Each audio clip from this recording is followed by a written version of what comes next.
next tip is blending colors. So this is something that's actually quite fun that I'm really enjoying with the fabric markers because it behaves a little differently than paper. With the fabric or the shirt material, you can actually get it kind of, you can actually get it kind of wet, and then when the two wet colors touch each other, they'll kind of blend together like that, which happens a little bit on paper, but more so on fabric, I'm noticing. So I'm finding that to be quite fun.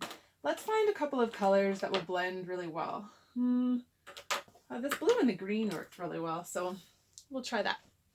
So I got the green, I've got the blue. So the trick is that when you're coloring, I'll scooch closer. Hopefully I don't bump you again. Okay, so when you're coloring, it actually gets dark quite quickly. Can you see that? Okay. So if I wanted to go from blue to green, then when I'm over here, I'm just going to color a little bit more in one spot. And the reason I'm doing that is that I want to get lots of ink down there. I want the fabric to be kind of wet, is how I think of it. Because when the colors are wet, that's when they'll sort of blend together more. So now I'll do my green, and then where they touch, oh boy, can you see? When they touch, they'll start to blend together a bit. And then you can play with it. Some of them almost kind of erase the other color, which is kind of crazy. So you can kind of go over them, go over again the other direction. I'm just going to kind of feather it like this. Boop, boop, boop, boop, boop. Maybe that'll help blend it. Yeah. You'll see the colors will start to blend quite nicely. Focus on the cat, camera.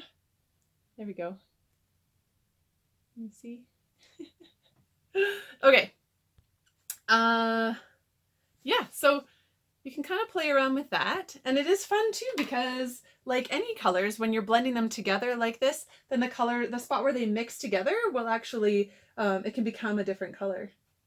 See the blending here, and the blending up in here. That was just, that was done using the effect that I showed you in the beginning, where we really just colored,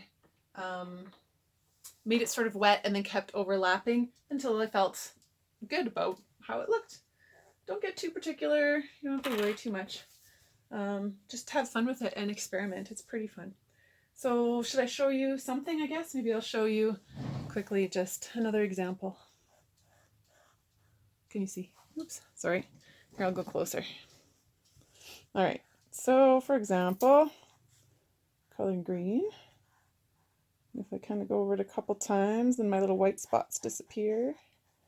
I'm not too particular about it being, or too worried about it being uneven or anything, because once I start to go over it, you'll see you do have the ability to kind of push the color around a bit. So you can smooth it out. See?